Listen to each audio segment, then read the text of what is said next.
Thanks for watching. Don't forget to like, comment, share and subscribe to Mufti Tariq Masood, famous scholar. نحمده ونستعينه ونستغفره ونؤمن به ونتوكل عليه ونعوذ بالله من شرور أنفسنا ومن سيئات أعمالنا من يهده الله فلا مضل له ومن يضلل فلا هادي له ونشهد أن لا إله إلا الله وحده لا شريك له ونشهد أن محمدا عبده ورسوله صلی اللہ تعالی علیہ وعلی آلہ واصحابہ وبارک وسلم تسلیما کثیرا کثیرا اما بعد فاعوذ باللہ من الشیطان الرجیم بسم اللہ الرحمن الرحیم والکاظمین الغیظ والعافین عن الناس واللہ یحب المحسنین وقال النبي صلى الله عليه وسلم الكيس من دان نفسه وعمل لما بعد الموت۔ قرآن مجید کی آیت کا ایک حصہ تلاوت کیا ہے اور نبی صلی اللہ علیہ وسلم کی ایک حدیث۔ اللہ تعالیٰ سے دعا ہے کہ اللہ تعالیٰ صحیح طرح سے بات کہنے کی، سننے کی، سمجھنے کی اور پھر عمل کی توفیق عطا فرمائے۔ قرآن مجید میں بہت سارے احکام ایسے ہیں کہ جب اللہ وہ حکم دیتا ہے، آرڈر دیتا ہے، تو یہ بھی بتاتے ہیں ساتھ ساتھ کہ اللہ کا تم پر احسان ہے کہ تمہیں رہنمائی اللہ کی طرف سے مل رہی ہے۔ یہ اللہ کا تم پر احسان ہے کہ تمہیں صحیح اور غلط کے بارے میں جو ڈیفائن کیا جا رہا ہے وہ ڈائریکٹ کس کی طرف سے؟ خدا کی طرف سے، گاڈ کی طرف سے۔ یہ بڑی خاندانی بات ہے۔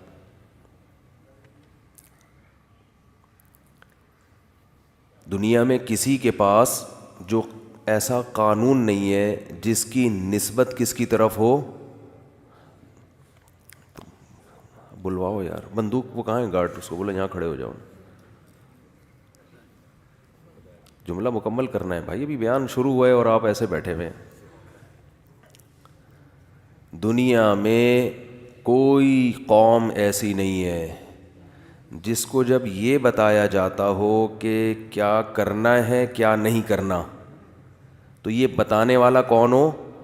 اللہ ہے، کوئی بھی نہیں ہے سوائے مسلمانوں کے۔ تو اس سے فرق کیا پڑتا ہے؟ سوال پیدا ہوتا ہے اللہ بتائے یا بندے بتائیں تو فرق؟ جزاک اللہ۔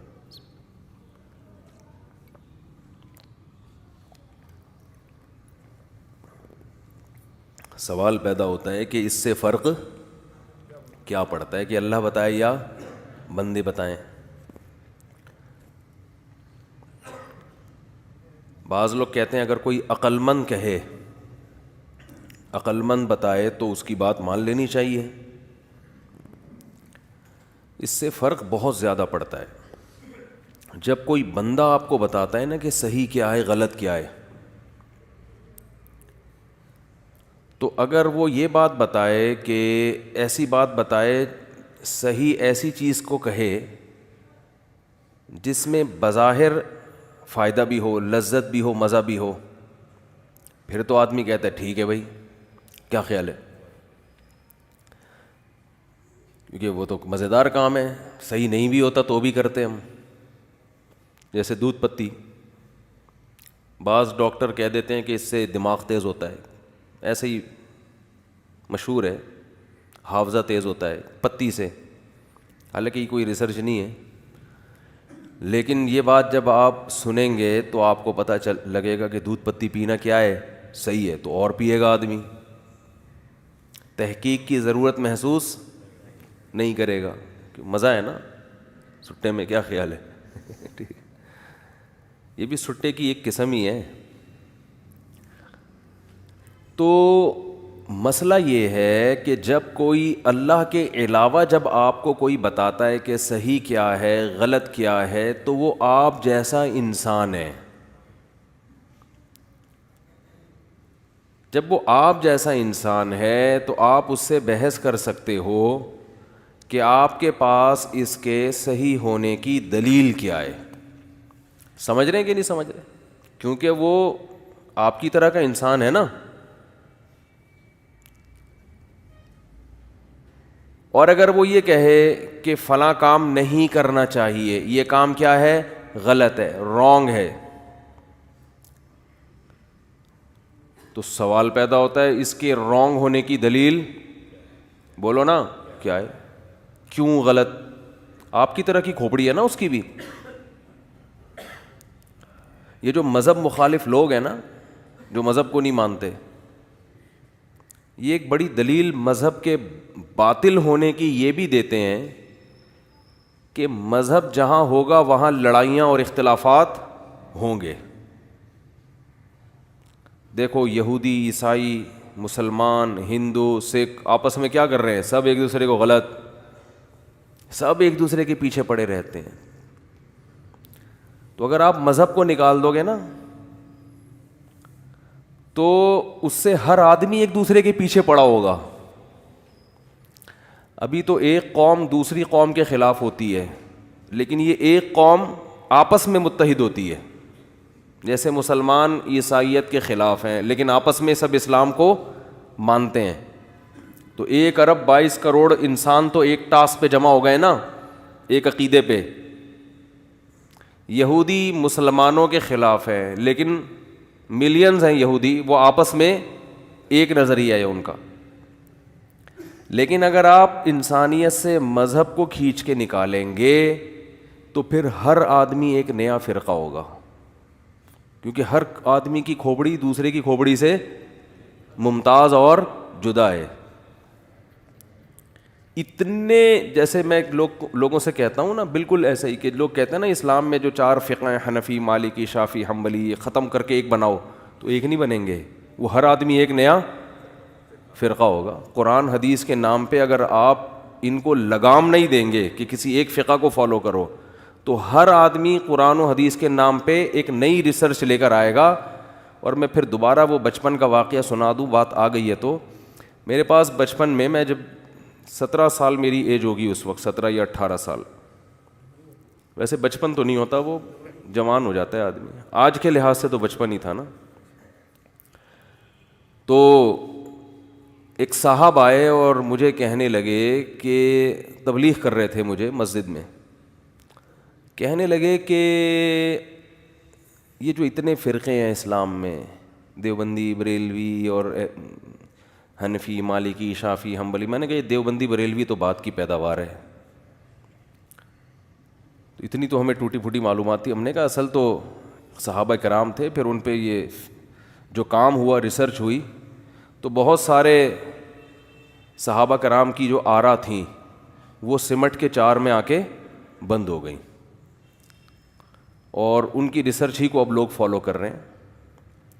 تو وہ مجھے کہنے لگے, اچھا مجھے اس وقت ان چیزوں کا نہیں پتہ تھا یہ کیا ہوتا ہے, 2-4 باتیں ہی معلوم تھیں. تو وہ مجھے کہنے لگے کہ یہ بات عقل میں آتی ہے کہ اسلام کے نام پہ 4 فقہ, اسلام تو ایک ہے. تو میں نے کہا فروعی اختلافات تو وہ تو صحابہ میں بھی تھے, ہم نے تو یہ سنا تھا علماء میں, تو ان میں بھی فروعی اختلافات ہیں. تو اس کا یہ مطلب تھوڑی ہے کہ کوئی الگ الگ فرقے ہیں, یہ تو یہ چاروں ایک دوسرے کو برحق کہتے ہیں, ان میں سے کسی کو بھی فالو کر لو. تو کہنے کہ نہیں اسلام کیا ہے, ایک ہے. میں نے کہا چلو ٹھیک ہے. اچھا میرے ساتھ کالج کے اور بھی لڑکے بیٹھے ہوئے تھے مسجد میں, تو وہ کہنے لگے کہ ان کو ختم کر کے کیا بنانا چاہیے, ایک. میں نے کہا سبحان اللہ, یہ تو بڑا اچھا کام ہو جائے گا. تو میں نے کہا اس کا طریقہ کیا ہوگا؟ انہوں نے کہا طریقہ یہ ہوگا کہ چھوڑو ابو حنیفہ کیا کہتے ہیں, شافعی کیا کہتے ہیں, اس کو چھوڑو, یہ دیکھو قرآن اور حدیث کیا کہتا ہے, قرآن اور حدیث کیا کہتے ہیں یہ دیکھو, چھوڑ دو یہ حنفی شافعی ٹوپی ڈرامے. قرآن ٹوپی ڈرامہ کا لفظ اس وقت ایجاد نہیں ہوا تھا، تو یہ میں اپنی طرف سے ڈیفائن کر رہا ہوں. یہ ٹوپی ڈرامہ میرا خیال ہے یہ ایجاد ہے، میرا خیال ہے یہ 2000 کے بعد ایجاد ہوا ہے ٹوپی ڈرامے کا لفظ. یہ پہلے ہی تھا، ہمیں نہیں پتا ہوگا، مارکیٹ میں آ گیا تھا لیکن مشہور نہیں تھا. یہ کچھ کراچی میں ایسے الفاظ آئے ہیں نا مارکیٹ میں کہ مزیدار ہو گئے، وہ بڑا مزہ آتا ہے ان کو. ٹھیک ہے نا. تو پھر وہ کراچی سے ایکسپورٹ ہوئے ہیں، پوری دنیا میں گئے الحمدللہ. اب انگریز بھی ٹوپی ڈرامہ کی انگلش ڈھونڈ رہے ہیں کہ اس کو انگلش میں کیا کہا جائے، لیکن انگلش میں مزہ نہیں بنے گا نہیں وہ. اچھا خیر، تو میں نے ان سے کہا، میں نے کہا بھائی یہ میں واقعہ اصل سنا رہا ہوں کہ یہ جو مذہب کے خلاف لوگ ہیں نا ان پر بھی یہ اسی طرح فٹ ہوتا ہے جا کے. اتحاد کے لیبل پہ امت کو کیا کیا جاتا ہے؟ توڑا جاتا ہے. تو مجھے کہنے لگے کہ قرآن میں جو لکھا ہے، حدیث میں جو لکھا ہے، بس اسی کو کیا کرو؟ فالو کرو، تو سب ایک بن جاؤ گے. تو میری ان سے، مجھے نہیں پتا تھا پہلے یہ اس قسم کی کوئی بات، میں نے تھوڑا بہت تو پتا تھا کہ اس طرح کے کوئی اختلافات چلتے ہیں لیکن زیادہ معلومات نہیں تھیں. تو میں نے ان سے ایک بات پوچھی، اور یہ جو بات میں نے ان سے پوچھی ہے کسی نے مجھے بتائی نہیں تھی، کسی مولانا صاحب نے کہ کوئی سوال کرے تو یہ جواب دینا اور اس طرح کرنا. میں تو خود، مجھے کچھ نہیں پتا تھا ان فرقوں کے بارے میں، میں خود کنفیوز تھا. تو انہوں نے مجھے ایک بات کہی کہ اس طرح سے قرآن و سنت کے نام پہ لوگ کیا ہو جائیں گے؟ سارے ایک. جیسے جیسے قرآن حدیث میں نماز کا طریقہ ہے وہ پڑھو، جیسے جیسے طلاق کے بارے میں اس کو مانو، زکوٰۃ کے بارے میں اس کو مانو، اور ابو حنیفہ نے کیا کہا، شافعی نے کیا کہا، چھوڑ دو. یہ امتی ہیں، یہ کیا ہیں؟ امتی، اصل تو نبی ہیں. تو میں نے ویسے ہی ان سے جنرل نالج کے لیے ایک سوال کیا. میں نے کہا میرے ایک سوال کا جواب دیں، آپ یہ دعوت چلا رہے ہیں امت کو جوڑنے کے لیے، تو مجھے ایک بات بتائیں کہ یہ جو ابو حنیفہ، مالک، شافعی اور احمد ابن حنبل، یہ قرآن و حدیث کو مجھ سے اور آپ سے زیادہ جاننے والے تھے یا نہیں تھے؟ انہوں نے کہا تھے، ہم مانتے ہیں بہت بڑے امام تھے یہ. میں نے کہا ان کے اندر تقویٰ بھی مجھ سے اور آپ سے زیادہ. انہوں نے اللہ کا خوف سامنے رکھ کر قرآن و حدیث پہ ریسرچ کی ہے. ایسا بھی نہیں ہے کہ 2 نمبری کی ہو کہ یار وہ جیسے آج کل ہدیے نذرانے ملتے ہیں نا تو مسئلے اسی حساب سے کیا ہو جاتے ہیں؟ چینج ہو جاتے ہیں. کیا خیال ہے بھائی جہاں سے مسئلہ ہو ہدیے کا وہ ہو تو وہاں سے مسئلہ چینج ہو جاتا ہے. جو مسجد میں پنکھا نہ لگائے وہ جہنم میں جائے گا. ٹھیک ہے نا، فتویٰ ہے. ٹھیک ہے نا.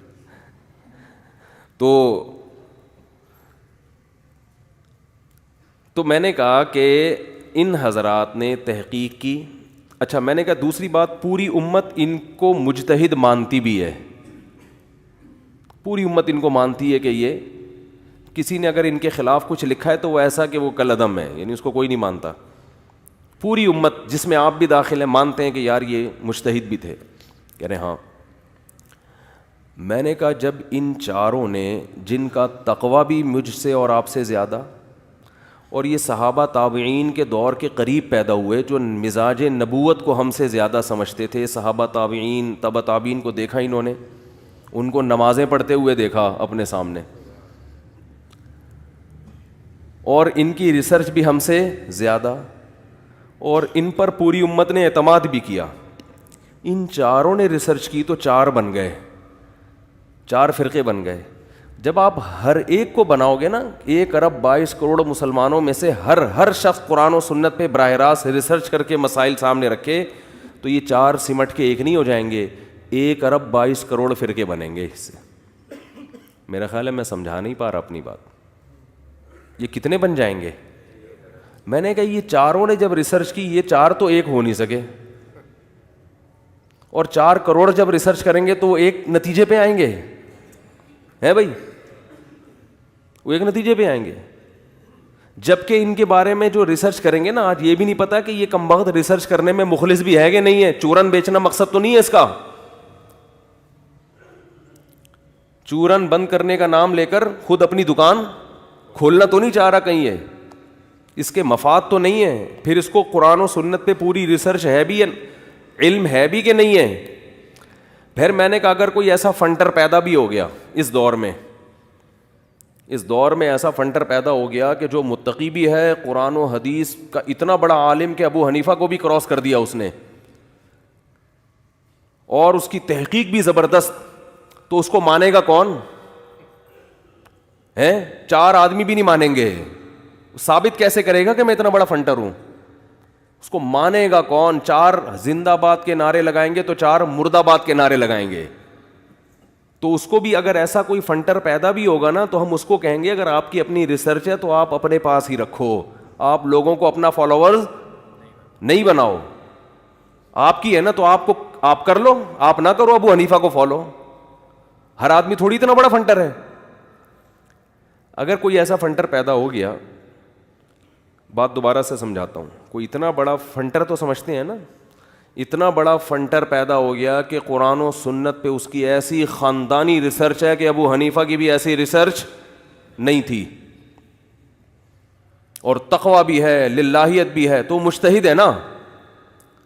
تو پھر سوال یہی آئے گا کہ اگر ہے ایسا تو ہم کہتے ہیں آپ ابو حنیفہ کو فالو بے شک نہ کریں, آپ بہت بڑے فنٹر بن چکے. اول تو ہے نہیں ایسا کوئی فنٹر, کوئی ہو تو لاؤ, ہم 2 اور 2 4 کی طرح بتا دیں گے یہ کتنے پانی میں ہے. اس سے بڑے تو ہم فنٹر نکلیں گے, حالانکہ ہم بہت چھوٹے ہیں. میں کوئی فنٹر ونٹر تو ہوں نہیں, میں تو بہت کم علم ہوں. لیکن یہ جتنے علم کے نام پہ امت کو فرقواریت میں الجھاتے ہیں نا, ان کے سامنے ہم کہہ سکتے ہیں کہ ہم بہت چھوٹے ہیں, مگر اتنے نہیں جتنا آپ سمجھتے ہیں. آپ کی نسبت نہیں ہے, صحیح ہے نا. تو آپ کبھی بیٹھ جائیں, ہمارے ساتھ بھی سلام دعا کر لیں. تو یہ بیٹھتے نہیں ہیں, چھوڑو ابھی ٹاپک سے بات ہٹ جائے گی. تو خیر, تو جب امت یہ ریسرچ کرے گی نا اتنی خوب, تو وہ فرقہ واریت کم نہیں ہوگی بلکہ بڑھے گی. اور نظر آ رہا ہے غامدی صاحب قرآن و حدیث کے نام پہ الگ اسلام لے کر آئے ہیں مارکیٹ میں, اور بھی لوگ ہیں جن کا میں نام نہیں لیتا, سب کا اخپل طریقہ ہے. تو نتیجہ کیا نکل رہا ہے؟ فرقہ واریت کم نہیں ہو رہی, فرقہ واریت پھیل رہی ہے. امت میں صدیوں سے ان 4 میں سے کسی ایک کو فالو کیا جا رہا ہے, اور امت کا ماضی بڑا شاندار گزرا ہے. یہ کچھ نہیں ہوتا تھا جو آج مسجدوں میں ہو رہا ہے, کہ مسجدوں کے نام فرقوں کے نام پہ, دیوبندی اہل حدیث مسجد, دیوبندی مسجد, بریلوی مسجد اور فلانی مسجد. آپ کو یہ 1400 سالہ تاریخ میں نہیں ملے گا, کیونکہ لوگ ایک فقہ کو فالو کرتے تھے, دوسرے کا بھی احترام کرتے تھے, ایک دوسرے کے پیچھے نماز پڑھتے تھے, اور کہتے تھے بھائی ایک کو فالو کرو, دوسرے پر اعتراض مت کرو. اب بات چل پڑی ہے تو اس کو میں نمٹا بھی دیتا ہوں. تو وہ مجھے کہنے لگے کہ نہیں وہ ایک دم بوکھلا گئے نا اس جواب سے کہ تو امت میں اتنے. انہوں نے کہا ہم یہ کہتے ہیں کہ اگر یہ جو قرآن کی آیت ہے نا, اطیعوا اللہ و اطیعوا الرسول و اولی الامر منکم فَإِن تَنَازَعْتُمْ فِي شَيْءٍ فَرُدُّوهُ إِلَى اللَّهِ وَالرَّسُولِ, اے ایمان والو اللہ اس کے رسول کی اور اولو الامر کی اطاعت کرو. اگر تمہارا کسی معاملے میں جھگڑا ہو جائے تو اللہ اس کے رسول کی طرف لوٹاؤ. یہ بھی آیت بہت پیش کی جاتی ہے. انہوں نے کہا اگر کسی مسئلے میں اختلاف ہو جائے تو اللہ اس کے رسول کی طرف لوٹانا ہے. ابو حنیفہ کیا کہتے ہیں, شافعی کیا کہتے ہیں اس کی طرف؟ بولتے کیوں نہیں میرے بھائی؟ نہیں لوٹانا, اللہ رسول کی طرف لوٹانا ہے, ائمہ کی طرف تھوڑی لوٹانا ہے. تو یہ خوب ذہن میں رکھیں اس آیت کا اصل مفہوم کیا ہے. جو اس آیت کی تفسیر نہ کر سکے وہ کیسا مجتہد ہے؟ وہ اپنے راستے پہ آپ کو چلا رہا ہے, مجتہدین کے راستے سے چھوڑ کر. دیکھو قرآن نے یہ کہا ہے کہ ہم نے اصل فالو کرنا ہے قرآن و سنت کو. اگر آپس میں اختلاف ہو جائے تو کس کی طرف لوٹانا ہے؟ قرآن و سنت کی طرف.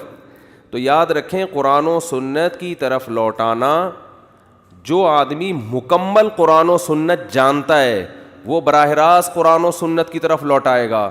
جو نہیں جانتا وہ ایسے عالم کی طرف لوٹائے گا جو قرآن و سنت جانتا ہے.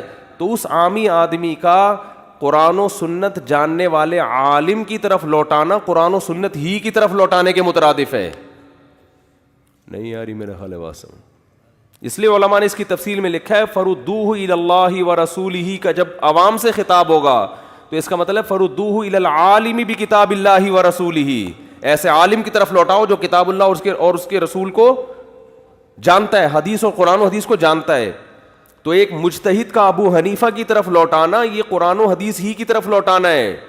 ایک عامی آدمی کا امام شافعی کی طرف لوٹانا یہ قرآن و حدیث ہی کی طرف لوٹانا ہے. ایک عامی آدمی اگر کسی اہل حدیث مفتی سے فتویٰ لیتا ہے جس کے بارے میں پتا ہے کہ یہ اہل حدیث مجھ سے زیادہ جانتے ہیں اور ان کو قرآن و سنت کا علم مجھ سے زیادہ ہے اور اعتماد بھی ہے کہ یہ قرآن و سنت ہی پر فتویٰ دیں گے، تو ایک عامی آدمی کا اہل حدیث مفتی سے فتویٰ لینا یہ قرآن و سنت ہی کی طرف لوٹانا ہے. تو جب اہل حدیث مفتی کی طرف لوٹانا قرآن و سنت کی طرف لوٹانا ہے تو ابو حنیفہ کی طرف لوٹانا کیوں نہیں ہو گیا میرے بھائی؟ بہت مشکل ہے بات سمجھانا، بہت مشکل ہے. اب بات آئی گئی ہے تو اس کو ایک اور سوال کا جواب دے. بس سوال در سوال ہوتے ہیں نا پھر، کیونکہ وہ بیان میں جب لوگ سن رہے ہوتے ہیں نا تو پھر ان کو اشکال ہوتا ہے، پھر اس کا جواب پھر تو وہ میں سوچتا ہوں جب قیام و طعام میں نیت تو تھی کہ چائے پی کے آگے چلے جائیں گے، لیکن جب وہاں سب کو آپ نے دیکھا کہ بریانی بھی چل رہی ہے اور چائے بھی چل رہی ہے تو آپ نے کہا چلو یار ایک پلیٹ بریانی بھی لے آؤ. پھر جب بریانی کھاتا ہے آدمی تو رائتا بھی ساتھ میں، تو نیت یہ نہیں تھی. نیت تو تھی سیدھا کراچی سے پشاور پہ جا کے اتریں گے، راستے میں قیام و طعام میں صرف نیت تھی ایک کپ چائے پی کے آگے نکل جائیں گے. لیکن وہاں بیٹھتا ہے تو آدمی سب کچھ ہو جاتا ہے نا بھائی. یہ آپ کو اشکال کا جواب دے رہا ہوں کہ آپ بولو گے مجھ صاحب تھوڑی سی بات کرتے ہیں پھر کھینچتے رہتے ہیں اس کو. تو یہ ہوتا ہے ہماری لائف میں. تو جب آپ اترتے ہیں تو بریانی پھر رائتا بھی آ جاتا ہے، پھر آدمی کہتا ہے کولڈ ڈرنک بھی ہو جائے یار، پھر آخر میں تھوڑا سا میٹھا بھی ہو جائے. ٹھیک ہے نا. پھر جب گاڑی میں بیٹھتے ہیں تو کہتے ہیں پیٹ پتہ نہیں کیوں خراب رہتا ہے، پیٹ کے بڑے مسائل ہیں یار. تو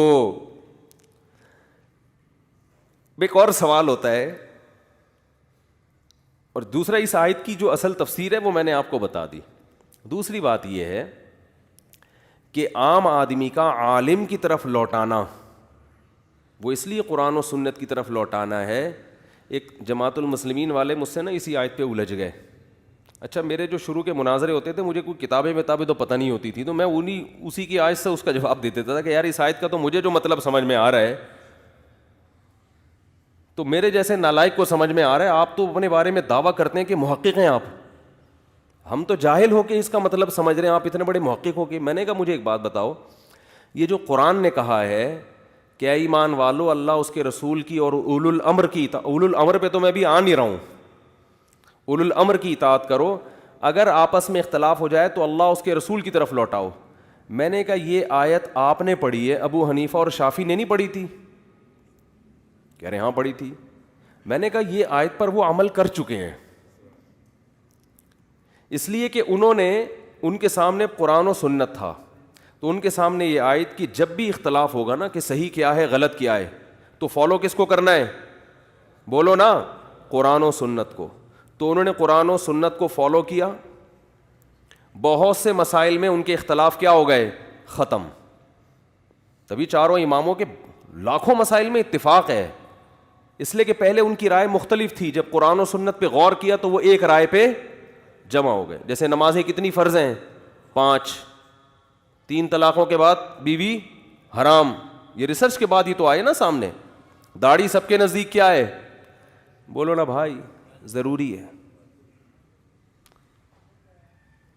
اور قتل خطا ہے، قتل عمد ہے، اس کے حکام کیا ہیں؟ سیم. وراثت کے حکام جو بڑے بڑے حکام ہیں سیم ہیں، باپ کا اتنا حصہ، ماں کا اتنا حصہ، بیوی کا اتنا حصہ، بیٹے کا اتنا، بیٹی کا اتنا، بھائی کا اتنا، بہن کا اتنا، اگر اولاد سیم ہے. تو یہ ریسرچ کے بعد اتفاق ہو گیا. میں نے کہا کچھ مسائل ایسے ہیں کہ قرآن و سنت کی طرف انہوں نے لوٹائے، مگر لوٹانے کے باوجود کیا جواب آیا؟ اختلاف. وہ ایک رائے پر متفق نہیں ہوئے.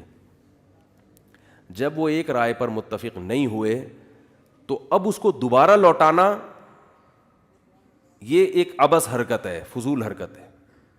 یعنی یہ کام ہو چکا نا، اور جو رزلٹ سامنے آیا ہے، تو اب جب اختلاف ہوگا تو اب اسی اختلاف میں سے کسی ایک کو فالو کیا جائے گا. اب یہ نہیں ہوگا کہ دوبارہ لوٹا کے اسی کو گھماتے رہو بیٹھ کے قیامت تک اور کوئی کام کرو ہی نہیں.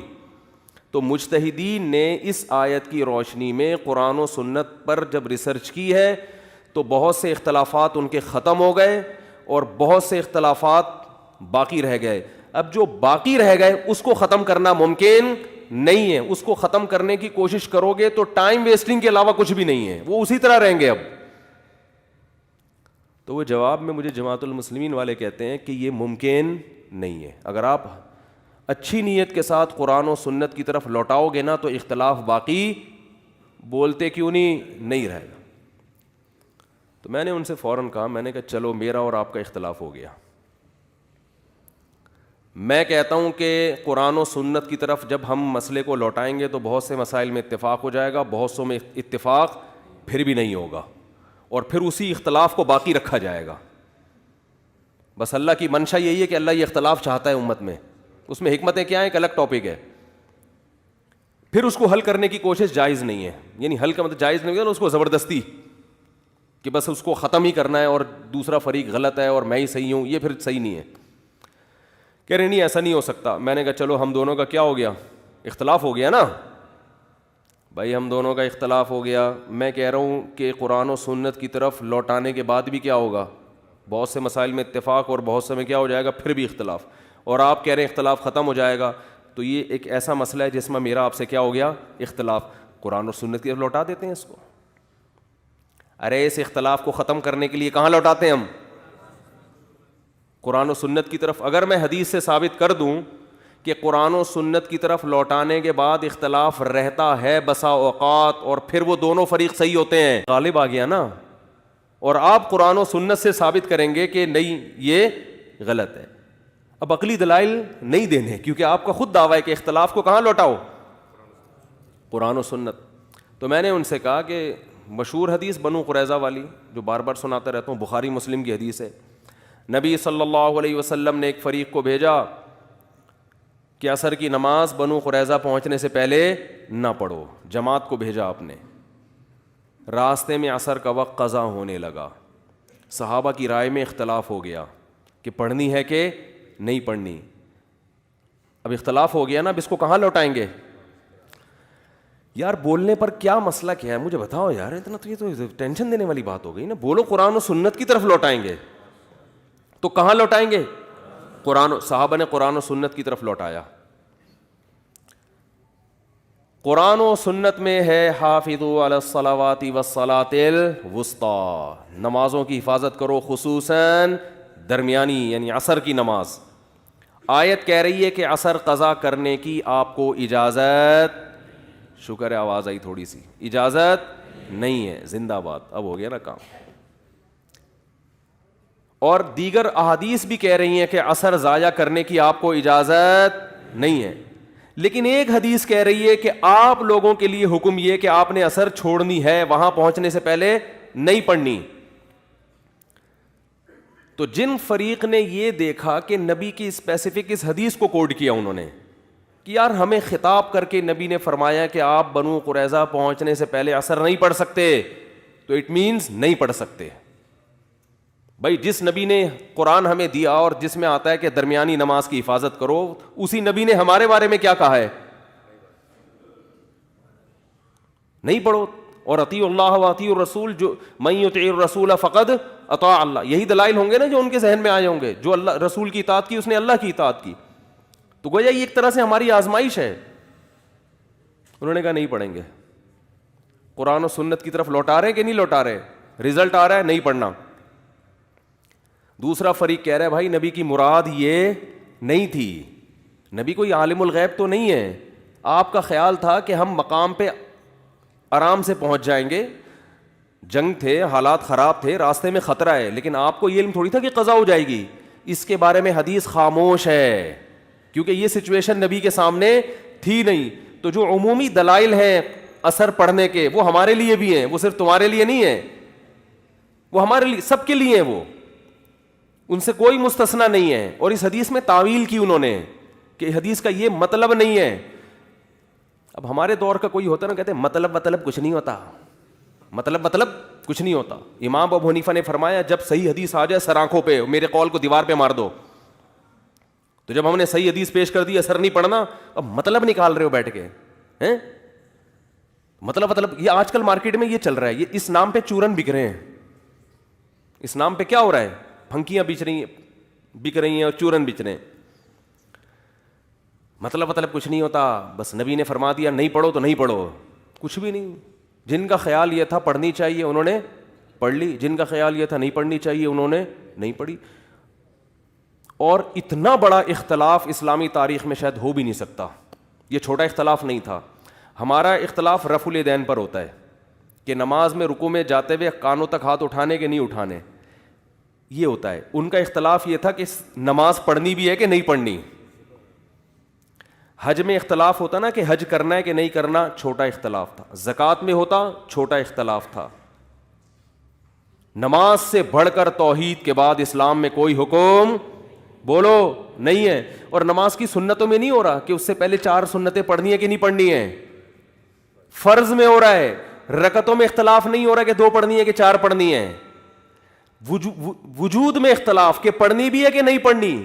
اور عصر کا اللہ نے انتخاب اس لیے کیا کہ سب سے زیادہ تاکید قرآن کی روح سے کون سی نماز کی ہے, عصر کی. تو اللہ نے اتنا بڑا اختلاف ڈالا نا صحابہ کے درمیان میں کہ کسی جزوی فروعی مسئلے میں اس سے بڑا اختلاف ممکن ہے ہی نہیں. اس سے بڑا تو پھر عقیدے کا اختلاف ہوتا نا, تو ایمان اور کفر کا مسئلہ بن جاتا.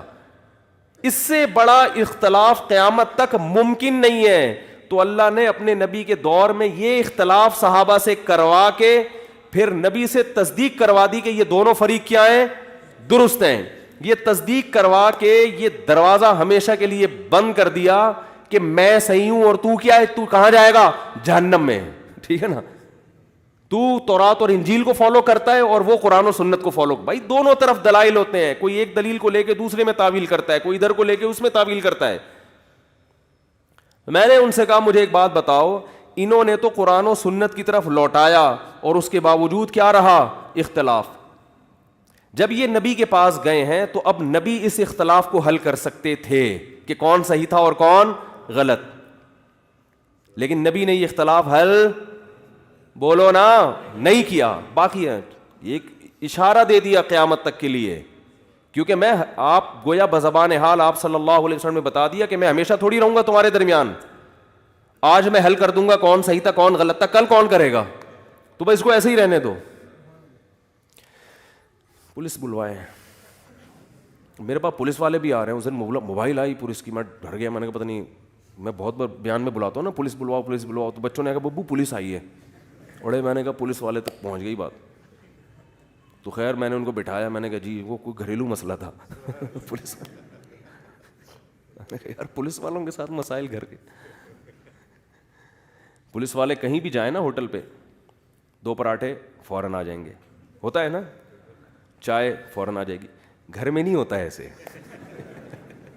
بیگم 3 پراٹھے, دماغ خراب ہے کیا, 3 پراٹھے, کوئی ٹائم ہوتا ہے, کوئی ناشتے کا کوئی کھانے کا. گھر میں آتے ہی 3 پراٹھے, گھر میں آتے ہی چائے. تو یہ جتنا ہے نا حساب کتاب, یہ گھر سے باہر کی چیزیں ہوتی ہیں. مجھے بھی لوگ کہتے ہیں آپ اتنا مسکراتے ہیں ماشاء اللہ, اتنے اچھے بیانات ہوں. میں نے کہا بھائی گھر میں ٹائم نہیں ملتا مسکرانے کا. ٹائم کا مطلب کچھ اور ہوتا ہے. ٹائم تو بہت ہے, اللہ کا شکر ہے, کوشش گھر میں بھی مسکرانے کی ہوتی ہے, ایسا نہیں ہے. لیکن یہ کہ بہرحال اتنا ایسا معاملہ ہوتا نہیں ہے گھر کے باہر کا, گھر کے اندر کا جیسا گھر کے باہر ہوتا ہے.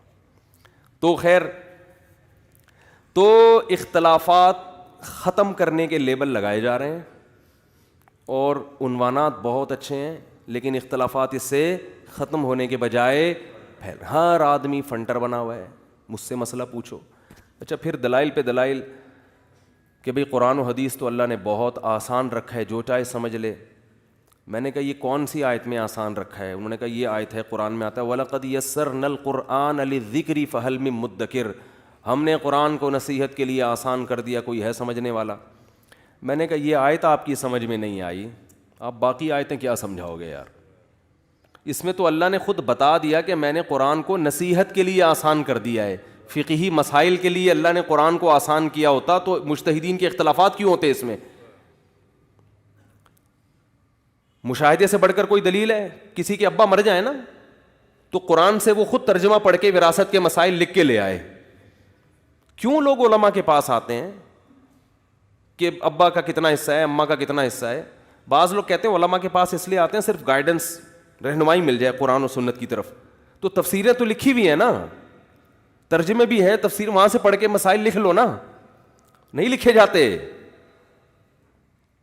سراج ہی پڑھائی جاتی ہے, میراث پہ کورسز کروائے جاتے ہیں, اس کے بعد جا کے مسائل میں مہارت پیدا ہوتی ہے. ابا کو کتنا ملے گا, اماں کو کتنا ملے گا, بیٹے کو کتنا ملے گا, بیٹی کو کتنا ملے گا. براہ راست قرآن و حدیث سے وراثت, حالانکہ اتنا آسان قرآن نے بیان کیا ہے, وَلَكُمْ نِصْفُ مَا تَرَكَ أَزْوَاجُكُمْ إِن لَّمْ يَكُن لَّهُنَّ وَلَدٌ, کتنا آسان ہے. پھر بھی کھوپڑی میں نہیں آتا لوگوں کی, جن کو عربی آتی ہے ان کو بھی نہیں آتا. آپ کیا ہمیں چونکہ عربی نہیں آتی تو بھئی ترجمہ پڑھ لو. آپ عربی سیکھو گے پھر بھی نہیں آئے گے وراثت کے مسائل آپ کو. یوصیکم اللہ فی اولادکم, اللہ تمہیں تمہارے بچوں کے بارے میں وصیت کرتا ہے. للذکر مثل حظ الانثیین, ایک بیٹے کو 2 بیٹیوں کے برابر ملے گا. فَإِن كُنَّ نِسَاءً فَوْقَ اثْنَتَيْنِ فَلَهُنَّ ثُلُثُ مَا تَرَكَ, اگر 2 سے زیادہ اور بیٹیاں ہیں تو ان کو 2/3 ملے گا. یہاں تک تو ٹھیک ہے. 2 کو کتنا ملے گا, ٹھیک ہے نا, 2 کا تو ذکر ہی نہیں آ رہا اس میں. اور پھر آگے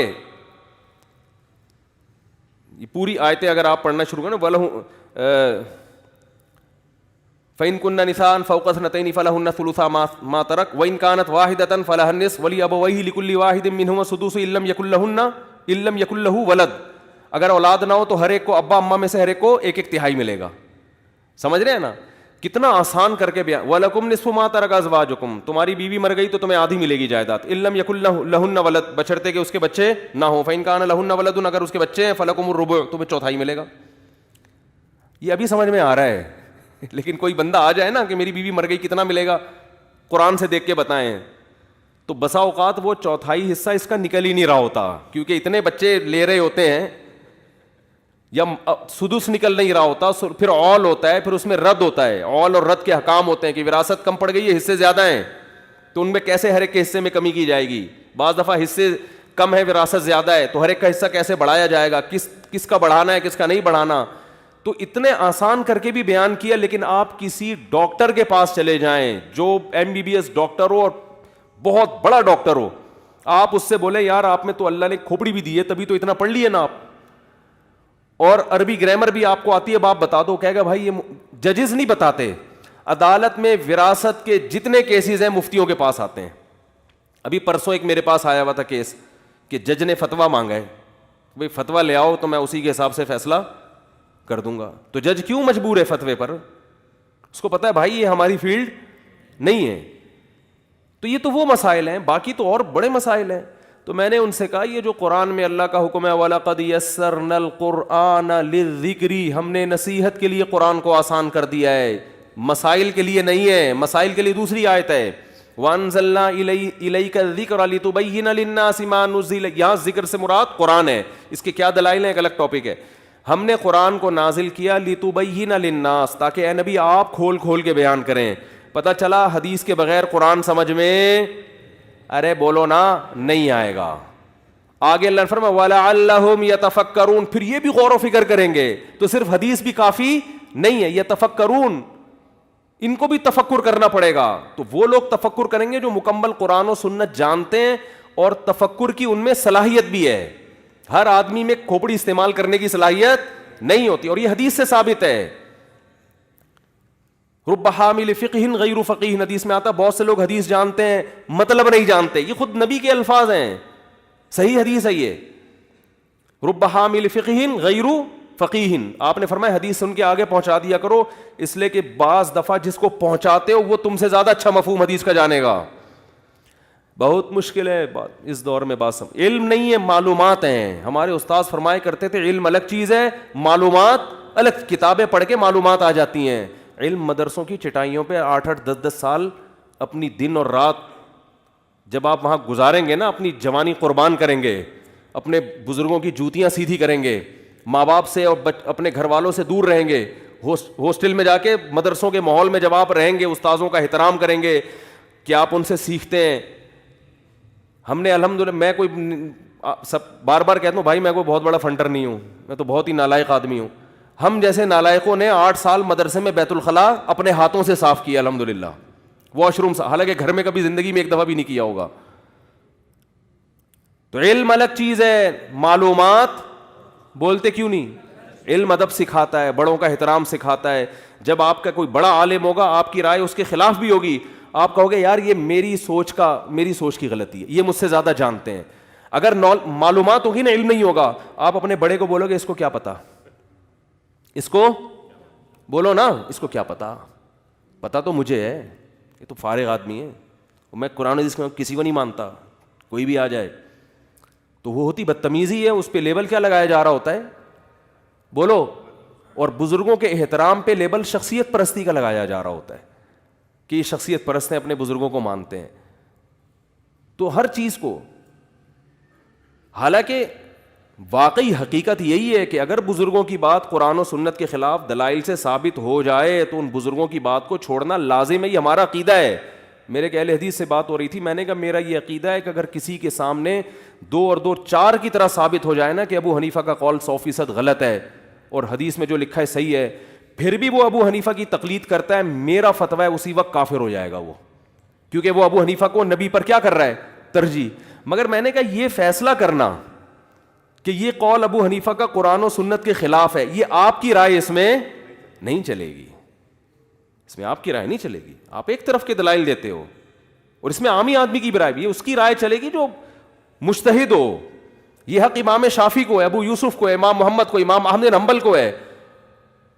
پھر بھی میں کہتا ہوں اگر کوئی واقعی 100% دلائل سے واضح ہو جاتا ہے تو چھوڑ دے, اور چھوڑا ہے, احناف نے چھوڑا ہے بہت سے قول امام حنیفہ کے.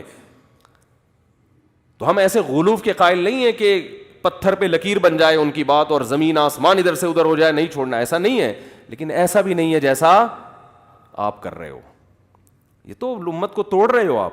وہ لوگوں کو لگام دینی پڑتی ہے, پابند بنانا پڑتا ہے. تو قرآن میں آتا ہے ہم نے قرآن کو نصیحت کے لیے آسان کیا ہے.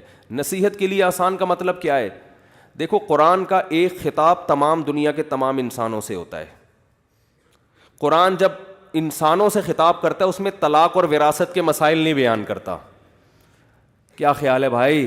ارے بھائی جاپنیز سے جب قرآن تو ساری دنیا کے لیے ہے نا, جاپان والوں کے لیے بھی ہے, امریکہ والوں کے لیے بھی ہے, تو قرآن ان کو وراثت کے احکام تھوڑی بتائے گا, ان کو طلاق کے احکام تھوڑی بتائے گا کہ گورے نے بیوی کو 3 طلاقیں دی تو اب حلالہ شرعی طریقے سے وہ ہوگا حلالہ.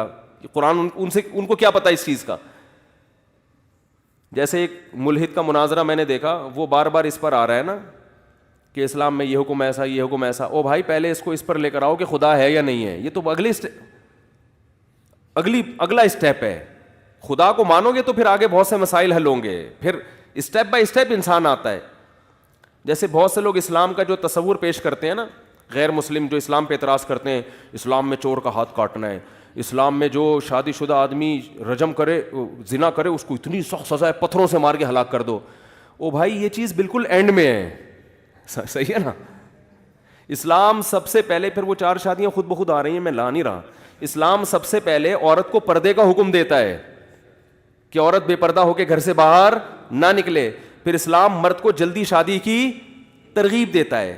پھر اسلام اس کو 4 کی اجازت دیتا ہے اگرچہ آپ کو اچھا نہ لگے. یہ کہتے ہیں بھائی اتنی تمہارے پاس ما طاب لکم, جو پسند آئے ان میں 4 سے کرو. یہ سب اجازت دینے کے بعد پھر اسلام کہتے ہیں جس نے زنا کیا اس کو کیا سزا ہے؟ سنسار. آپ ڈائریکٹ کس پر آ رہے ہو؟ سنسار. اسلام میں یہ تو انگریز تو بولتے ہیں ہم تو 99% تو ہم تو گئے ہے بھائی, وہاں تو سارے کے یہ کام کرتا ہے. تو کہتے ہیں یار اس کا مطلب ہمارے تو سبھی ہم تو ختم, ٹھیک ہے نا, تو پٹتے ہی رہیں گے. تو کیسا اسلام کا بھیانک تصور جائے گا. وہ بھائی اسلام نے پہلے یہ بھی تو کہا ہے نا, چور کا ہاتھ کاٹنے کا اگر اسلام نے کہا ہے تو پہلے اسلام میں یہ بھی تو ہے کہ مسلمانوں سے کلام ہو رہا ہے, وہ جو قرآن و سنت میں صرف چور کا ہاتھ کاٹنا نہیں پڑھتے, وہ یہ بھی پڑھتے ہیں کہ جس نے ایک بالغ زمین پر قبضہ کیا 7 زمینوں کا طوق اس کے گلے میں ڈالا جائے گا. وہ زکوٰۃ کا بھی کہتا ہے کہ غربت معاشرے میں سب زکوٰۃ دیں گے تو ویسے ہی ختم ہو جائے گی, چوری کی ضرورت ہی نہیں پڑے گی. اتنی پھر اور باپ اگر غریب ہے تو اولاد کو حکم دیتا ہے اس پہ خرچ کرو, بیٹے پر باپ کو حکم دے رہا ہے اولاد پہ خرچ کرو. اتنا خرچ کا بہترین نظام بنایا ہے اسلام نے. اس کے بعد کوئی کمبخت اگر چوری کرتا ہے تو ہاتھ کٹنا اس کا بنتا ہے. آپ ڈائریکٹ کہاں سے شروع کر رہے ہیں؟ وہ کسی نے کہا کہ پاکستان میں چور کا ہاتھ کاٹنے کا قانون ہونا چاہیے, تو اگلے دن کارٹون آیا, جتنے سیاسی لیڈر ہیں سارے ٹنڈے بن کے کھڑے ہوئے کہ یار یہ کیسے قانون پاس کریں گے اسمبلی میں. ٹھیک ہے نا, یہ اپنے خلاف. تو ہر چیز اسٹیپ بائی اسٹیپ ہوتی ہے کہ پہلے یہ یہاں تو آؤ. یہ بات کہاں سے شروع ہوئی تھی؟ یہ جو میں بھی واقعہ بتا رہا تھا, نہیں یار یہ کہاں سے بات آئی تھی؟ وَلَقَدْ يَسَّرْنَا الْقُرْآنَ لِلذِّكْرِ. ہاں, تو قرآن جو ہے نا, نکاح طلاق کے مسائل جو قرآن بیان کرتا ہے, وراثت کے مسائل, خرید و فروخت کے مسائل, یہ ان سے عام انسانوں سے خطاب نہیں کرتا. لہذا یہ تو مسلمانوں کا مسئلہ ہے. تو اللہ کو پتہ ہے جب یہ مسلمان ہوں گے تو پھر ان میں عالم بھی ہوں گے, مفتی بھی ہوں گے, مجتہد بھی ہوں گے, وہ پڑھیں گے, مسائل بتا دیں گے ان کو. لیکن جب یہ قرآن عام انسانوں سے خطاب کرتا ہے تو یہ مسائل نہیں چھیڑتا, بلکہ اسلام ان کو بتاتا ہے. ملحدین سے خطاب کرتا ہے جو خدا کو نہیں مانتے, ایتھیسٹ, ان کے سامنے خدا کے وجود کو ثابت کرنے کے دلائل دیتا ہے. یہ دلائل 2 اور 2 4 کی طرح واضح ہیں. ان میں کسی مفتی ابو حنیفہ یا مجتہد کی ضرورت نہیں ہے. اس میں کسی مولوی کے پاس, جاپانی سائنسدان مولوی کے پاس تھوڑی ہے گا. اسے تو قرآن کہہ رہے خود پڑھو نا. تو جاپان کا سائنٹسٹ جب خود پڑھے گا اور اس میں دیکھے گا کہ یخلقکم فی بطون امہاتکم, کیسے ایک پانی ماں کے رحم میں جاتا ہے, اس میں آنکھ, ناک, کان, دل, دماغ, جگر, گردے, پھیپھڑے بنتے ہیں, دماغ بنتا ہے, پھر ثم السبیل یسرا, پھر راستہ آسان ہوتا ہے, دنیا میں آتا ہے, ادھر آیا, ماں کی چھاتیوں میں دودھ پیدا ہو گیا. تو وہ سائنٹسٹ جس نے روبوٹ بنایا ہے وہ کہتا ہے کہ یار کروڑوں سال کی محنت کے بعد آج ایک دماغ نے ایک روبوٹ بنایا ہے. وہ خود بخود روبوٹ نہیں بنا, اسے کسی دماغ نے بنایا. تو بنانے والا دماغ خود کیسے بن گیا؟ روبوٹ اتفاق سے بن نہیں سکتا. جاپان کا سائنسدان جو روبوٹ بنا رہا ہے وہ کروڑوں سال میں اتفاق سے وجود میں آ گیا. صحیح ہے نا. یہ باتیں بہت آسان ہیں, اس میں کوئی آپ کو نہ کوئی مفتی کی ضرورت, نہ کسی مجتہد کی ضرورت, کہ خود نہیں ہو سکتا بھائی. ام خلقوا من غیر شیء ام هم الخالقون. اللہ فرانس کے سائنسدانوں سے کہتا ہے خود سے بن گئے. ٹھیک ہے نا, سوال کرتا ہے ام خلقوا, یہ کیسے ہو گیا یار, تم خود سے بن گئے یا تم نے خود اپنے آپ کو بنایا ہے؟ یہ سوال کر کے چھوڑ دیتا ہے. وہ سائنٹسٹ بیٹھ کے کھوپڑی گھومتی ہے, یار نہ خود سے بن سکتے ہیں یار, یہ ہو نہیں سکتا. ایک بے جان تصویر, آنکھ, ناک, کان والی, کروڑوں سال میں خود سے ایسی ڈیزائن آج تک نہ ہوئی ہے نہ ہو سکتی ہے. لیکن ایک ایسی تصویر جس میں جو لگی ہوئی آنکھیں دیکھتی بھی ہوں, لگے ہوئے کان سنتے بھی ہوں, زبان چکھتی بھی ہو, بولتی بھی ہو, دانت چباتے بھی ہوں, اور جہاں چبانے کی مشین ہونی چاہیے وہیں جا کے دانت لگے ہوں. ایسا ہوتا زبان یہاں ہوتی, دانت یہاں ہوتے, چکھو یہاں سے, چباؤ یہاں سے, سیٹنگ ساری آؤٹ ہو جاتی کہ نہیں ہو جاتی؟ دونوں آنکھوں کی ایڈجسٹمنٹ ایسے خاندانی طریقے سے ہوئی ہے کہ ورنیل کیلیپر بھی اتنی خاندانی ایڈجسٹمنٹ نہیں کر سکتا کہ ایسے ان کو تھوڑا سا دائیں بائیں سیٹنگ آؤٹ, 1 کے 2 نظر آنا شروع. یہ ایڈجسٹمنٹ اتفاق سے ہو گئی یار. یہ موضوعات قرآن بیان کرتا ہے اور اس میں کوئی مفتی, مجتہد, مولوی کی ضرورت, کیونکہ یہ تو پوری دنیا کو خطاب کر رہا ہے کہ تم آؤ تو صحیح. پھر آگے مفتیوں کے لپیڑوں میں پڑنا, پھر دیوبندی کون ہے, بریلوی کون ہے, اہل حدیث مولوی کون ہے, وہ کیا کہتا ہے, ہری پگڑی صحیح ہے, نیلی پگڑی صحیح ہے, پگڑی ہونی بھی چاہیے. یہ بات کے مسائل ہیں چھوٹے موٹے, ان کو تو قرآن کہتے ہیں چھوٹے موٹے لڑو. ٹھیک ہے نا, کوئی مسئلہ نہیں ہے. ٹانگیں یوں کر لی, یوں کر لی, اللہ کہتا ہے پڈا کرو. جب صحابہ کا اتنا بڑا اختلاف ہو گیا نماز پڑھنی ہے نہیں پڑھنی, تو تمہارا ٹانگیں یوں کرنی ہے کہ یوں کرنی, میں کون سا ایسی ٹینشن کی بات ہے؟ پڑھ تو رہے ہو نا, مجھے مان تو لیا. مانا تو ہے نا کہ ماں کی چھاتیوں میں دودھ خدا نے پیدا کیا ہے, تو مجھے تو نماز کے وقت میں شکر ادا کرنے مسجد میں تو آؤ گے, بھلے زور سے آمین کہو گے, آہستہ آمین کہو گے, یوں کر لو گے, نہیں کرو گے, سجدہ تو کرو گے نا میرے سامنے, بتوں کے سامنے تھوڑی جا کے جھکو گے. یہ تو ہم نے چورن بیچنے کے لیے قرآن و سنت کے نام پہ لوگوں کو چھوٹے چھوٹے مسائل میں الجھا دیا ہے. قرآن تو ان کو چھیڑتا ہی نہیں ہے. پھر قرآن خطاب کرتا ہے ان لوگوں سے جو خدا کو مانتے ہیں مگر ایک خدا کے قائل نہیں ہیں. ان کو خدا ایسے دلائل دیتا ہے, یا ایھا الناس ضرب مثل فاستمعوا له, اے لوگوں مثال بیان کی جاتی ہے. ہندوؤں سے خطاب ہے قرآن کا, ہے بھائی, بدھسٹ سے خطاب ہے. ایک مثال بیان کر رہے ہیں, ان الذین تدعون من دون اللہ, جن کو تم اللہ کے سوا پکارتے ہو, لن یخلقوا ذبابا, ایک مکھی بھی پیدا, اس سے اچھے تو جاپان کے سائنسدان نے روبوٹ پیدا کر دیا. وہ جب سائنسدان آئے کرے اس کے سامنے سجدہ کرنا بھی برا ہے, اتنا برا نہیں جتنا ان پتھروں کے سامنے سجدہ کرنا ہے. ایک مکھی پیدا نہیں کر سکتے. اور اللہ فرماتے ہیں مکھی پیدا کرنا تو دور کی بات, یہ جو مستنڈا بت بیٹھا ہوا ہے نا, جس کے سامنے صبح شام چڑھاوے کر رہے ہو, مٹھائیاں رکھ رہے ہو, ان یسلبہم الذباب شیئا لا یستنقذوہ من, اگر مکھی مٹھائی لے کے اڑ جائے ایک ذرہ, یہ بت اس سے مٹھائی چھڑا نہیں سکتا. اتنے لچڑ, ضعوف الطالب والمطلوب, کمزور کو تم مرادیں مانتے ہو کہ یہ تمہیں اولاد دے گا اور یہ تمہاری بگڑی بنائے گا. اس میں ابو حنیفہ اور امام شافعی کی ضرورت, بولتے کیوں نہیں, بالکل بھی نہیں ہے. پھر آگے ہے ایک خدا کو ماننے کے بعد, موت کے بعد دوبارہ زندگی. کچھ ایک خدا کو مانتے تھے مگر کہتے تھے موت کے بعد کوئی زندگی نہیں ہے. ہڈیاں ہو کے جب ہم بوسیدہ ہو گئے, من یحیی العظام وہی رمیم, بھلا ان ہڈیوں میں, مردوں میں کون جان ڈال سکتا ہے؟ اللہ نے فرمایا اولم یر الانسان. اب اس آیت کی تفسیر کے لیے کسی مفسر کی بھی آپ کو ضرورت نہیں ہے. یہ تو جاپانی بھی جب پڑھے گا نا, جیپنیز میں چنگ پونگ کر کے اس کا ترجمہ کرے گا, وہ ترجمہ یہی بنے گا, ٹھیک ہے نا, جو میں کر رہا ہوں. جس زبان میں چائنیز میں چنگ پونگ کر کے ترجمہ کر لو, یہی بنے گا ترجمہ. اولم یر الانسان انا خلقناہ من نطفۃ. اللہ فرماتے ہیں لبرل لوگ بولتے ہیں مر کے بوسیدہ کیڑے ویڑے پڑ گئے, ختم, کون زندہ کرے گا؟ قل یحییھا الذی انشأھا اول مرہ. فرمایا کہ انا خلقناہ من نطفۃ, جو ہم پہ اعتراض کر رہے ہیں نا کون بنائے گا, یہ کیسے ممکن ہے؟ اس کو بتاؤ وہی بنائے گا جس نے تجھے غلیظ پانی سے بنایا, اور ایسا بنایا کہ آج بنانے والے پر اعتراضات شروع کر دیے ہیں. ایسا بنا دیا کہ اتنا ڈیبیٹ کر رہا ہے کہ بنانے والے کی آنکھوں میں آنکھیں ڈال کے بات کر رہا ہے. قل یحییھا الذی انشأھا اول مرہ, وہی بنائے گا جس نے ایک ناپاک پانی میں آنکھ, ناک, کان, دل, دماغ بنائے تھے. وہو بکل خلق علیم, وہ ایک طریقہ اس نے دکھایا ہے یہ بتانے کے لیے کہ جو اس طرح سے بنا سکتا ہے وہ دوسری طرح سے بھی بنا سکتا ہے. ایک جگہ قرآن نے فرمایا منہا خلقناکم, اسی مٹی سے بنا دیا, انسان بن کے دوڑ رہے ہو, اس پہ تمہیں تعجب نہیں وہ کیسے بن گئے, حالانکہ دیکھ رہے ہو صبح شام بنتے ہوئے. وفیہا نعیدکم, اسی مٹی میں دوبارہ لے جا کے مٹی کر, یہ ستار بھائی ہیں مٹی بن گئے, یہ چودھری فلاں صاحب ہیں یہ مٹی بن گئے, یہ چودھری وڈیرے ہیں, یہ بریگیڈیئر ہے, یہ کرنل ہے, یہ چیف آف آرمی ہے. کوئی دیکھ کے کہہ سکتا ہے کہ یہ مٹی ہو جائے گا؟ یہ سارے کیا ہو جاتے ہیں؟ مٹی. کوئی کہہ سکتا ہے؟ اللہ فرماتے ہیں اس لیے مان رہے ہو کہ اپنی آنکھوں سے دیکھ رہے ہو. دو چیزیں ہم نے تمہیں دکھا دی ہیں, ایک دکھائی نہیں ہے, ہمارے کہنے سے مان لو. منہا خلقناکم, اسی مٹی سے بنایا, دیکھ لیا تم نے. وفیہا نعیدکم, دوبارہ مٹی کر دیتے ہیں, دیکھ لیا. ومنہا نخرجکم, دوبارہ ایک دفعہ یہیں سے کھڑا کر دیں گے تمہیں.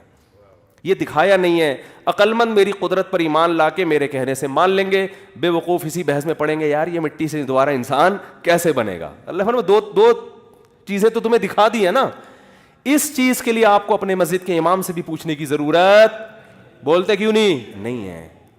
سمجھ رہے ہو؟ آگے اور پھر آخرت میں کیا ہوگا, نصیحت, موسیٰ علیہ السلام اور فرعون کا واقعہ, قوم عاد, قوم سمود, نافرمانوں کو خدا نے کیسے تباہ کیا ہے,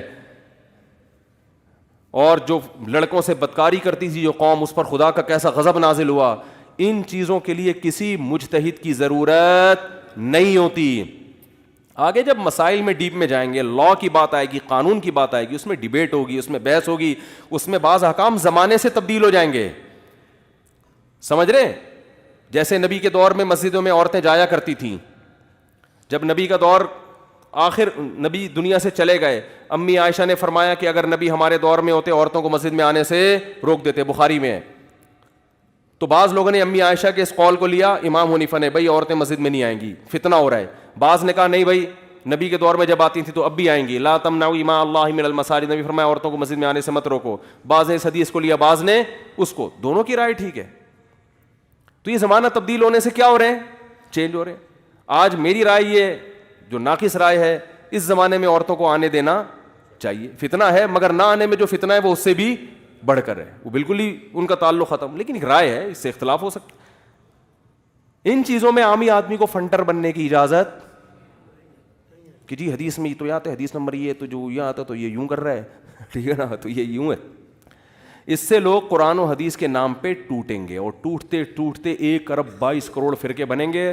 اور یہ 4 فقہ جو ہے نا, یہ تو ایک دوسرے کا احترام کرتے ہیں, وہ بھی ٹھیک یہ بھی ٹھیک, لیکن جو 1 ارب 22 کروڑ بنیں گے نا, اس میں ہر آدمی کہے گا صرف میں ٹھیک ہوں, باقی سارے جہنم میں جائیں گے, کیونکہ 73 فرقوں میں ایک فرقہ جنت میں جائے گا. تو 73 تو سیکٹر 10 میں ہی پورے ہو گئے ہیں, حقیقت ہے نا, ٹھیک. تو 73 کروڑ بنانے کی فکر میں لگے ہوئے. تو یہ سیٹنگ, اچھا وہ جو حدیث میں آتا ہے نا 73 میں ایک فرقہ جنت میں جائے گا, تو اس سے یہ فروعی اختلاف والا فرقہ یہ مراد نہیں ہے, اس سے عقیدوں میں اختلافات ہیں, سمجھ رہے ہو؟ جیسے قادیانی ہیں, وہ ختم نبوت کے منکر ہیں, لیکن نام قرآن و سنت کا استعمال کرتے ہیں. تو اس طرح کے فرقے بہت بنیں گے, اور ہر شخص کا دعویٰ کیا ہوگا, میں ہوں. تو خیر کہاں سے کہاں بات چلے گئی, جو قصہ لے کے چلے تھے قیام و طعام میں ہی بس نکل گئی ہماری. اب جو قیام طعام کے لیے بریانی کولڈ ڈرنک اور لگے تھے, اب بس کیا ہو گئی, نکل گئی. تو وقت بھی پورا ہو گیا ہے. تو اب اگلی جو پچھلی بس آئے گی نا, اگلا جمعہ, ٹھیک ہے نا, اس میں بیٹھ کے جہاں سے بات شروع کہاں سے کی تھی میں نے, جو ایک اہم ٹاپک لے کے چلا تھا آج میں. ہاں, انسان دوسرے انسان کا حکم نہیں, اللہ کا حکم مانتا ہے نا. تو وہ پھر یہ اللہ کا خلاصہ یہ اس کا جو نکلا کہ اللہ فرماتے ہیں کہ تم پر اللہ کا احسان ہے, یعظکم اللہ بہ, کہ اللہ تمہیں خود حکام بتاتا ہے, خود بتاتا ہے حکام. نماز پڑھنا فرض ہے, زنا کرنا حرام ہے, لڑکوں سے بدفعلی حرام ہے, وراثت کی کھانا کیا ہے حرام ہے, سود کے مسائل ہیں. یہ احکام تو ایسے ہیں جو اللہ نے خود بتائے, ان کی اہمیت. ہاں, ان کی تفصیلات میں جائیں گے تو پھر اختلافات شروع ہوں گے. بیسک تو بتا دی نا اللہ نے. تو اللہ نے ہمیں صحیح و غلط کا کیا کر دیا, بتا دیا. غیر مسلم کے پاس نہیں ہے, ان کی اسمبلیاں بتاتی ہیں, اور اسمبلیاں انہی جیسے انسان ہیں, وہ صحیح بھی, وہ بعض دفعہ صحیح بھی بتاتے ہیں, غلط بھی. اور اسمبلیاں انسانوں کی بنی ہوئی ہیں, لہذا وہ پہلے اپنا مفاد سامنے رکھتی ہیں. امریکہ میں شراب اللیگل کیوں نہیں ہے, اس لیے کہ اسمبلیوں میں جتنے لوگ ہیں تقریباً سب پیتے ہیں. کر سکتے ہیں بھائی, حالانکہ ساری دنیا کو پتہ ہے کہ شراب انسانیت کے لیے نقصان دہ. وہاں اتنا سخت قانون ہے, پھر بھی ایکسیڈنٹ کی جو اتنی کثرت ہے شراب کی وجہ سے ہوتی ہے. ہمارے ہاں قانون تو ہے ہی نہیں, کسی کو بھی کسی بھی وقت پیلتے ہوئے نکل لو, کوئی پوچھنے والا نہیں ہے. پھر بھی چونکہ شراب نہیں پیتے تو احتیاط کرتے ہیں. ہمارے ہاں اگر اس طرح شراب آ جائے نا جیسے امریکہ میں ہے, تو اگلے جمعے آدھی آبادی ہوگی یہاں پہ, آدھے ٹرک کے نیچے آ کے بولو مر چکے ہوں گے. حقیقت بتا رہا ہوں. ہمارے ہاں کوئی خوبی ہے مذہب کی وجہ سے, ان کے ہاں قانون کی گرفت کی وجہ سے. میں لوگوں سے کہتا ہوں یہ مذہب اگر ان کو دے دو ایک ہفتے کے لیے, وہ ہم سے 20 گنا اچھے ہو جائیں گے. اور ان کا نظام اگر ہمیں دے دو تو ہم ان سے 40 گنا اچھے ہو جائیں گے. صحیح ہے نا. تو دونوں سسٹم ان کے پاس ہیں, مذہب ہمارے پاس.